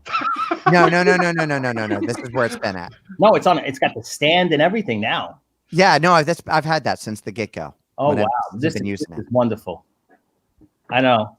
So I went from the normal headphone with the microphone on the side, right, to this setup. That is a pretty microphone. It is. I almost got that one. I can't afford it. It's an EV. It's pretty cool. I've got it connected with the Focusrite, which plugs right into the computer with the software and the driver, and it's awesome. Don't get COVID, Joe. Some of us already had COVID. Thank you very much. Did you have the antibodies? I have them now. I had the COVID. I got the virus. You weren't allowed to go outside. How'd you get it? Exactly. Because these politicians are liars and they don't tell you the truth. So they think the mask and the sanitizer is all it takes to keep this away. But apparently, the Protestants gave it to me, I think. I'm pretty sure. Oh my gosh. The real question is, why were you hanging out with a bunch of Protestants? Now, they passed by the church to admire us. I invited them in, and that was the end of it. Maybe it was when you were on MSNBC that you got it. Yeah, okay. He actually was. He actually got interviewed by them. They invited you to be interviewed? Wow. No, for Catholic Charities, right? And the Knights of Colombo. Excuse me, Joe, if I could just have a moment of your time. I got Knights of Columbus doing great work. Oh no, I love the Knights of Columbus. Trust me, I'm very proud to be a knight. Well, I got to get wrong, guys. God bless you. Have a wonderful 2021, and I'll talk to you guys. I'll talk to you guys later. God bless you, Father. God bless. I don't know if you guys want to go another half hour. I don't know what your guys' schedules is like. I could go another half hour. Father Miller, look at this. Oh, that's a New York slice right there. You don't have that in wherever you are. You got to travel 35 minutes to get to the Walmart. Well, He is in the middle of nowhere. I am like a month overdue for a haircut. The last time I got a haircut, I had to go to the hair salon, and they didn't cut it right. So it was like within 2 weeks, I needed to get another haircut, and I can't get in touch with my barber. So Father, I just either go have to bald, drive. man. It's so Again, easy. I can't do that. The diocesan rules. You can't be bald either? What? Intentionally. Oh. Again, what is with the New York Yankees of diocese that you're working with? Like, seriously. You need to join the Red Sox, man. You need to join the Red Sox. I'm sorry, Father. I'm sorry, Father. Bite your tongue. I mean, there is nothing wrong with this guy. There really is something. This exorcism, or this is really blasphemy. I think what you're all searching for is the twins. They will be your salvation. Yes, Minnesota Angels. Twins. Minnesota Twins. Oh, the poor twins. The poor twins. When was the last time they made it deep in the postseason? I really want to know. You know, numbers don't matter, Odin. Numbers don't matter, Father. It doesn't matter. The facts do not matter. Okay, the facts don't matter. My feelings don't care about the facts. Feelings matter more than your facts. Okay. Exactly. I may be playing for the New York Yankees, but we haven't closed the parish, and I don't know when. Well, and like I said, our sisters, I think I showed you the picture, our nuns are younger than me. First of all, your parishes, I mean, they're not even considered real parishes. All right, that's number one. Shots fired. Your churches hold 15 people each, and you have a cluster of them, and then you. No, that's my one parish. Yeah, one of my parishes could do that. I mean, so it's so small you have multiple parishes. I have 3. 2 time zones. The goat and the sheep and the cows that go to the mass. I actually was telling somebody about you the other day because I wanted you at my first mass because my intention was to go show you a pig to show you where your bacon comes from. That's terrible. No, it isn't. I'm a vegan. Pizza slice of New York pizza. It's vegan-friendly pizza, okay? Oh, yeah, right. Wow. Because I lived in New York for 4 years because I went to Fordham University up there. God save me. It was rough. It was really, really rough. I bet. See, that's because I converted well into my college career. I missed out on having to experience all of that stuff. I didn't have to go to Catholic schools, didn't go to Catholic universities. So I missed out on wasting my money. The Southern Jesuits are great. Like the Southern Jesuits, like in the Southern high schools, they're fantastic. But those Northern Jesuits, whoo. Yeah. I remember I was new to my rediscovering the faith when I was in college. I don't remember a whole lot, but I remember a lot of the priests being angry the day that John Paul II issued his document reserving priesthood to men alone. Oh, yeah. Oh, they were really angry that day.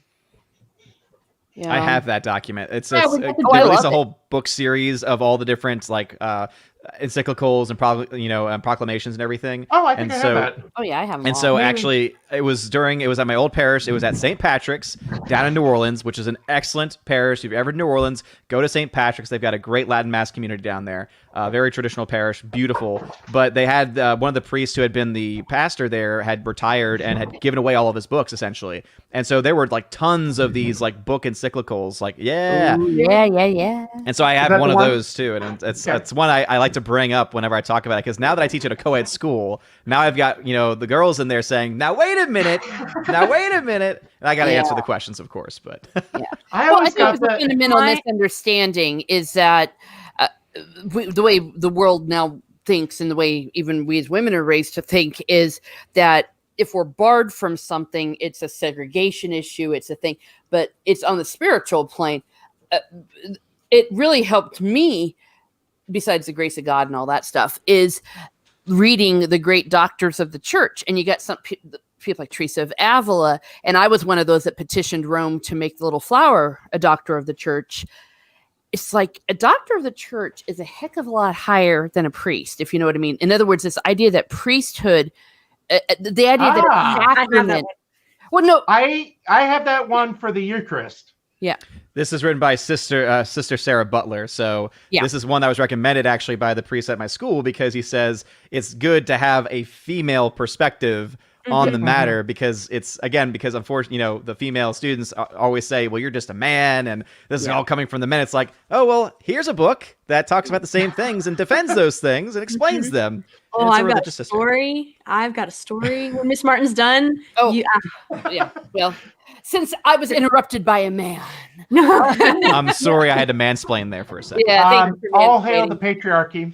Yeah, well, no, but I'm just saying that helped me. And the concept that where they're coming from is they're going that a sacrament somehow gives you power. A sacrament somehow gives you equality. It's like, no, that's not how sacraments work. It's like Han Solo says, that's not how the Force works. And so that it's really having to do with power and a misunderstanding. And if you will, a kind of a weird, messed up view of clericalism to think that I need the power to be this priest. And not to mention the fact that the way they look down on men, like, I'm not going to listen to you defend the priesthood, like Odin was just saying. I would very frequently, when I was giving speeches, I kind of retired from that. I would be called up by priests saying, could you please come give this talk? Because they'll listen to a woman more than they'll listen to me. And that's a sad state of affairs, because men and women were supposed to be equal. We're supposed to be complementary. We shouldn't be at odds with each other like this. Equal but different. Yes, absolutely. Before I went into the service, I did do a 1-year stint in college, and I went to Concordia up in Moorhead, Minnesota. And poor baby. No, sorry, one sec. I'm being paged. Hang on. One second. That is absolutely the paging symbol for any mother or father. To be continued. Yes. So I have to be mad about that. The what? You think that priests? I've never understood that either. It's like, aren't they supposed to be faithful? Aren't you guys supposed to be like faithful and making vows and things? Why are you sitting around? Why are these priests getting around getting all cranky about church doctrine? Did they not know what church they belong to? Did they not know what you mean? The priests wanting women priests? Yeah, it's not like it was a secret. like, did you not know that you're in the Catholic Church? It's like, what? Well, part I of it do you mean, understand? like I said, the college I went to was so messed up that the head of the theology department wrote a book. The first forward was by Charlie Curran, who is banned by the Vatican from teaching in Catholic universities. The other was Richard McBrien, the Notre Dame professor who they always brought out when they needed a voice for the church. So we had some we have some interesting names with Fordham University too, in their theology department too. It was pretty rough. So I was actually lucky enough though, because I found a small community of people that were a lot more Orthodox, and I think that's the reason. That's how I got through. Because in my beginning time in college, I kind of went through a crisis of faith as well. And then when I came back to it, I was trying to find a home, and all of a sudden I realized I wasn't even at home with what I was trying to come back to. And so it was because of the small group of people that I found that I was actually able to get, through in the end. Well, that was what I'm into. Sorry, I'm sorry. No. I was just going to ask. Well, that the new voice of the church is one of the heroes of Father Miller, Jonathan Morris. So this is a great... It was absolutely horrible in The Irishman. Public scandal too. It's scandal. It is is. Public scandal. There's a reason why priests are not allowed to have a public role when they leave the priesthood. I mean, we're forbid. If we leave the priesthood, we can't teach catechism. We cannot be a lector or an acolyte. And for him to have been on TV all these years as a priest and now in a suit and tie. Well, he got married at the cathedral church. Did Nolan do the wedding? He didn't do the wedding, but he was there to greet them at the end at the doors of the cathedral and embrace them. It was beautiful. Scandal. Well, here's my deal. When the first thing, when he said, I think I just kind of want to have a family, but I'm not dating anyone, my first thought was, you're a liar. Baloney. Baloney. And I don't think what these men realize is we call you father. It's like as much as if my natural father was like, I just don't feel like I'm in love with your mother. And then a few months later, find some chick and is marrying her. Well, the thing, before I understood the whole theology behind why we're not married, I always quoted Jesus. It's like, you cannot serve two masters. Who comes first, my parish family or my church family? My kid breaks an arm, but we have a crisis in the church. Who comes first? Yep. Your wife. I see a lot of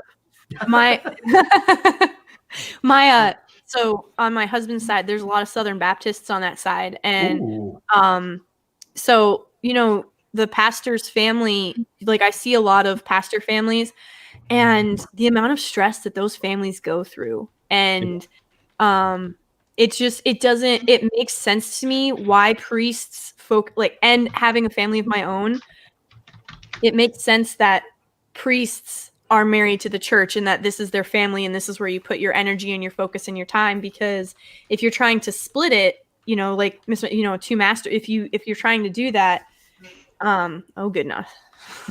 I remember this story. Who then? Unfortunately, I know a little bit about this. I was going to say, priests that are married, we do have married priests. A lot of people don't know that. I know a few married priests too. Yeah, and many of their wives will say, oh yeah, I'm in favor of priestly celibacy because it's like they have an absent husband. And you have scandals like that. Yeah. Yeah. I mean, you look at the divorce rate among the Protestant clergy. It's astronomical. When I was a Protestant, my pastor was on his third wife. Oh, nice. Yeah. And while I was there, he was divorcing his second wife. So wow. He's trying to figure it out. Yeah. I mean, it's like, I don't want to judge people because I know people are in different places in their lives, but for crying out loud, we as the faithful, we're expected to live a certain life. As a single woman, I am expected to live a certain way in the church. And I don't have a lot of the privileges that married people get, and they are privileges. I mean, just try being single. And do you know that there's not once that I've been, since I became a Catholic, no one has ever invited me to dinner, families. I always sit alone. And never once has there been a petition for single people during the petitions part of Mass. It's an incredibly lonely time. Guess what? I would love to go out there and just say, well, then I'll just go out and be wild and all that. But no, we have a faithfulness that we have to the church, even when we're ignored. And it's almost a scandal, but that's a whole different topic. Well, that's why there was actually a woman down in New Orleans, and it was the first time she took vows as a perpetual virgin, and it was actually attended by the bishop. And it was really cool to see that happen, because it was made clear it was not any type of ordination or anything like that, but just the fact that it was acknowledging the single life and the vow to the single life, but also to not to a communal religious life or religious vocation. It was just really cool to see that, because people don't know that you can take a vow as a single person and not serve in the clergy on both sides, really. Oh, so it's interesting. Yeah, and I think that's great, but that's also a form of religious. I'm talking about people who just can't find Catholic spouses. And we're not called to the religious life. And we are, I mean, I don't want to get too much into it because I'm past it. It's one of the great sadnesses of my life that I'm past childbearing age, and nobody ever acknowledged me, that I'm not religious. I don't want to take vows as a virgin because I'm not called to be a virgin. And there's loads of us out there. And well, it's like, again, going back to the beginning with C.S. Lewis. I mean, there's always, don't give up hope. Oh, no. And it's not about hope. I'm not talking about that. I mean, because I don't want to go there, because then I want to punch people in the face. I'm like, try living my life. But I don't want to sound cynical, because actually I am very happy right now with where I am. I'm just saying we are not even talked to. And sometimes we're even, I went to a new parish, and I was like, well, is there some place like for single people? I'm not married. I'm not this. I don't have children. And they were like, you should be happy. It was a nun. She almost got mad at me. As a Catholic, you're supposed to be integrated into here, and we don't segregate people by their state in life. And I said, you have a married woman's mother's group here. You have a thing for divorced people. How about just something for people maybe that don't have a family? It's not there. And maybe I'm just saying, but gosh, I don't want to bitch. I said a bad word. But what I'm trying to say is, but me and many other, and men and women, it's both of us, but we have been faithful. We're still in the church. We're still faithful, even though it hurts. And then you see someone like Father Jonathan Morris. That's what I'm saying is, then that's just an even bigger kick in the teeth. It's like a slap in the face. It's like a slap in the face. What was it? He got married, 2 months after leaving the priesthood? Yeah. It was a miracle. Within a year.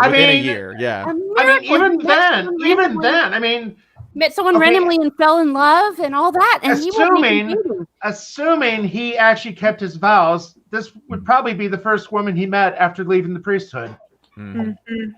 He left the priesthood and went right out, and oh my gosh, there's this woman I've never seen before, and I think I'm in love, and I'm going to propose right now. It's sketchy to say the least, but he knew her. He knew her because she was the producer when he was doing the show on the Catholic channel or whatever it was. So he had known her, but left without the intention of dating her. Yeah, I don't think my foot. Yeah. I don't want to bitch, but I mean, if that's the word. No, we all know that. It's not a sketchy thing. It sounds like. And don't insult her intelligence. You know what the man should have done? He should have just said, been honest. Listen, I fell in love. And I've known some priests that have done that, and I've kind of respected them. I've been very disappointed. But it's like, I've fallen in love. I'm really sorry I disappointed y'all. I suck, but I'm in love, and I'm going through the thing with the church. Well, no, but you know what I'm saying is like, but don't lie to us. Don't insult our intelligence. They already did when they said, I'm in love with the church, and then they just left. Basically, it's leaving the spouse that is the church. Yeah. Is what it's doing. It's like mom and dad getting divorced. Exactly. Mm-hmm. Well, and, I think... we don't want him anyway. No, if that's how they're going to be, I guess not. His interviews were terrible anyway. So they were awful. I think it's just... Miss Mar, I wonder also if it may be where you are, or maybe it's your parish, because so my parish has a they have a widowed group where it's I'm gonna get the acronym wrong. It's weird. Widows finding faith with each other, and they have something similar for singles as well. So, but I also, here's maybe the difference. I live close to, my parish is in a college town, and so there's lots of very young single people, and as you know, college has a lot of temptation. So they have specific like groups, and it'll be there. They just did, before the COOF kicked off, they did a group like trip to Branson, Missouri with single people, and obviously like they had rooms. It was, you know, men with men and women with women, and they stayed in separate hotels and everything, but they all went and they got to experience the parish there and do different things and, you know, find community with each other. I know. And understand that I went through that. I guess maybe, and I don't want to get in a big argument. Maybe we can talk about that privately. You're talking about young people. If you don't find a spouse by the time you're 25 in the Catholic Church, you're alone. I'm just saying. If you're lucky, I'm just saying there's not ministry. I'll have you know, I was married at. No. When you get to 35, that's when my parents met. It's dead. My parents met at that age. Oh no, I'm not saying. I'm not. Oh no, I just know people. I'm talking about a large part that is ignored. That's all. Mm-hmm. And then so many people are like, well, it's okay. Maybe you'll get married. Maybe you get married, and that's going to solve the problem. And finally, I went, maybe I don't want that. Maybe I just think that maybe we just need, like, just pray for us. That's all. I mean, because sometimes I'll just be like, you just maybe say for single people trying to find the spouses. Yeah, that alone would have meant the world to me when I was 31. It would have. It's very simple, and that's all I'd say. It's a pastoral issue, but I'm just saying is that as somebody that's seen it, and I've been all over the country, I've been all over in Europe. You know, I've been to Catholic churches everywhere. And I'm also saying I did once get very mad at a priest once. I said, Father, you know who doesn't respond to this kind of an inquiry about that? The Protestants. You go to a mega church, you will never be alone ever again. And it takes a lot of grace to stick with the church when you're being ignored. And that's okay, because I know that we're being called to a higher call, but not everyone is called to heroic grace. And that's all I'm saying.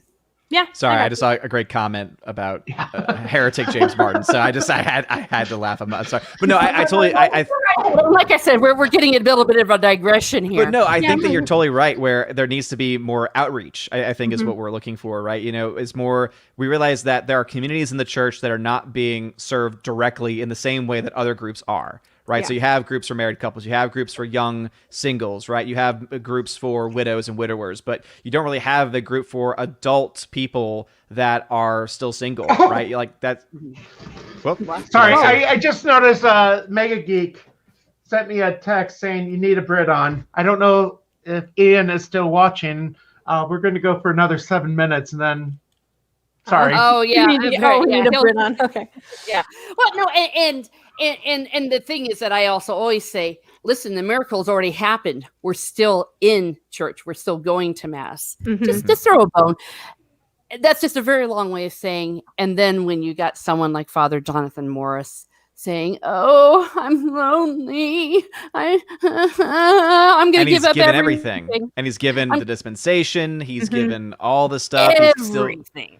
And yeah, I could definitely, I mean, that's something where I think that's obviously a problem within the church herself and the hierarchy, right? Where they allow for things and they don't care about optics. They don't care about, or they're just not aware of what that will look like and how that will be perceived by people that feel underserved. And that's going to drive, as you said, that's what drives a lot of people out of the church into a more Protestant community, because they feel like they are actually being noticed. They feel like they're actually being talked to.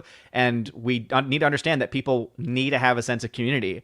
And sometimes it needs to be direct in that way. We can't ignore the underserved communities that we have in our churches. Yeah. And the idea that sometimes that people say, oh, well, if you haven't found a spouse, and I believe it's God's will, and I have a reason for saying that. I believe it is God's will that I never had natural children. And I know that now. But they automatically assume if you didn't find your spouse, because of course I'm still open to marriage. Of course I am. they assume, well, then you must be called to religious life. It's like, no. If I was called to religious life, I would have done it with the Nashville Dominicans. They're awesome. Love the Nashville. They work at my school. They are fantastic. Exactly. I went to mass with him once, and I got to go to mass with him once. It felt like being in heaven. I didn't even try to sing because it's wasn't going to happen. One of the sisters leads the choir, and she can play instruments and sing and everything. It's fantastic. I was going to say for Professor Logos, I only know one of maybe two priests that came out that we were in the seminary with that left the priesthood because they came out, I guess. Father Galfont would know the ones. One of my classmates, I don't know if you know the one I'm thinking of, without saying his name. His face knows. I'll put the curse of being in New York, I guess. Let's skip over the comment. Just keep going. This is a whole other show. Not doing it. Oh, well, so I'll share my quick little story. When I was in college, sorry, now I'm getting paged again every time. When I was in college, I went to a Lutheran college because I got a scholarship to go there. So I was like, okay, I'm poor, scholarship, let's do this. And it's still Christian, so let's go try this out. Lutherans and Catholics are not the same, by the way. Like, no. But so one of my professors, he asked the question. He said, "So who here is new to Lutheranism?" And I was like, I raised my hand. I said, "Yeah, I'm a cradle Catholic." And he was like, "Oh, well, how do you feel about being a Catholic when you can't join the priesthood?" And thankfully, my priest growing up, and like all this stuff I feel like I had been trained for this moment, kind of, because I said, well, the way that my priest said it was, Mary wasn't a priest, and she was literally the mother of God. So why should I think in my pride that I deserve something that even the mother of God was not? Mm-hmm. So that shut him up pretty quick, though. Mm-hmm. Yeah. I also like to think sometimes God doesn't want us to be priests because he doesn't want us to suffer. Look at you guys, man. You have a life of suffering, misery, and you're going to die alone. I agree. I'm suffering. Okay, I don't mean to sound so harsh, but you know what I mean. You guys signed up for suffering. No, I really am suffering. Well, yeah, look at the pizza. He says with his pizza. Well, you're forgetting the baptized priesthood. Oh yeah. I'm still suffering. You're suffering, but you're going to be happy about it. No, I think that's rocking. I didn't realize, Father, that you all were leading the charge on that. That just goes to show you what the MSM doesn't like to cover things. That's rock. So you all were the ones that really got that Supreme Court decision and everything? He's in Brooklyn. Mm-hmm. The sad thing, though, is the governor, who is a Catholic. He immediately said, okay, well, then I'll just make a new one. I'll just make a new order. And that order will not have been declared unconstitutional. So, that's what these governors are doing. They're just saying, I'm just going to go ahead and do it again and just change one little thing. And now it's got to be litigated all over again. And it's like... Last week, the Second Circuit reheard the case and then now struck down the state's mandate. So we'll see what happens, because our COVID now is skyrocketed, and they're going to shut down the city again, it looks like. And we're going to see what happens to churches. Well, now there's super COVID, so it's, you know. I swear to you, we already asked that. Sorry, I was going to ask about the mayor dancing, but I forgot we already discussed that. Oh, yeah. Yeah. Didn't he also at one point... Yeah, didn't he also say at one point that if anyone broke the mandate, if any churches did it, that they would close them down permanently? Yes, and they would start taxing them. Yep. They would literally tax them into closure. Yep. And I think that is their goal. That's their goal with the Little Sisters of the Poor. That's their goal with all this stuff. And so help me, guys. I think that when we get a new administration, I think we're going to have a nationally mandated executive order to shut down the whole freaking country. Mm-hmm.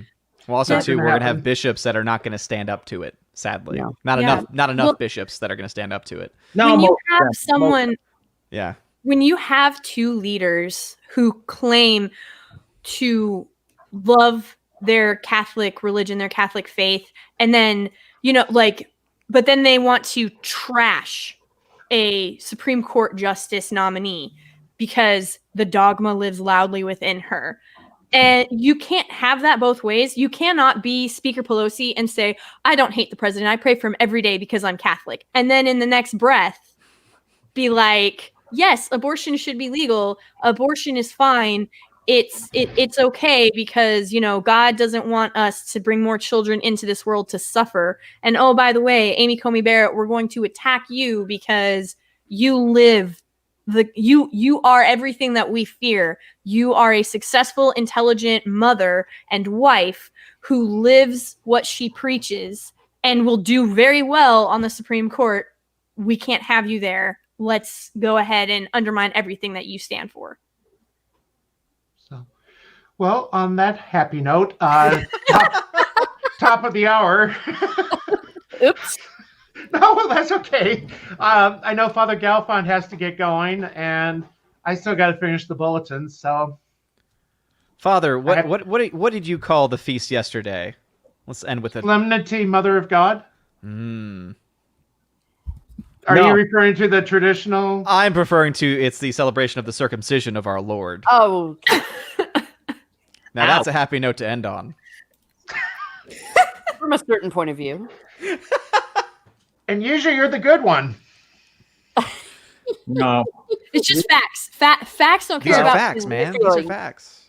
Any last thoughts?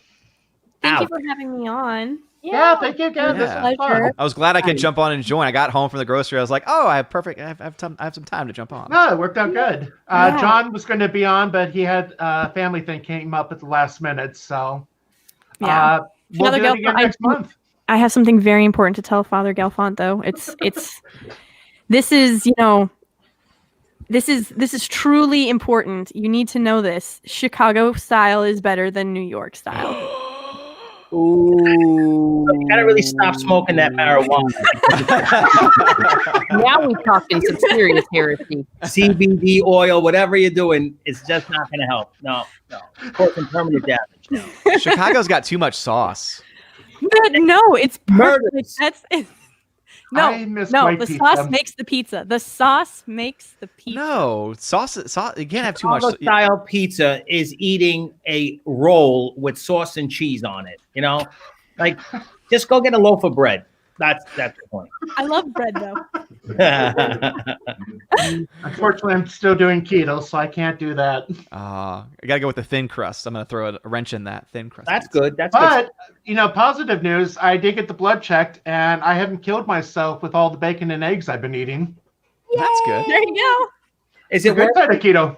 Well, I'm down about 30, 35 almost. Well, I can't notice yet. Oh my God, that's harsh. Father Galfond. Pick me up. It's not about the aesthetic, it's about the health. It's like, 35 pounds. Let me go ahead and eat some more pizza and then talk to you about a terrible job you've done. How long have you been doing this, Father Miller? A few months. Well, congrats. That makes me a little bit sick because it's a little bit easier for priests. But I'll tell you, this COVID thing's actually been good for me too because I was able to change some of my eating habits and get some of my cholesterol numbers taken care of. You can just make a few choices with what you eat. And it really did surprise me how much just by eating certain kinds of food that can help. I have an Oreo problem, so. You're still young. When you get to our age, when you get to your mid-40s, suddenly you can just look I'm creeping up there. I'm 32. I'm getting close. Look at a piece of cake and your cholesterol goes up 500 points. Not there yet. Thank you very much. No.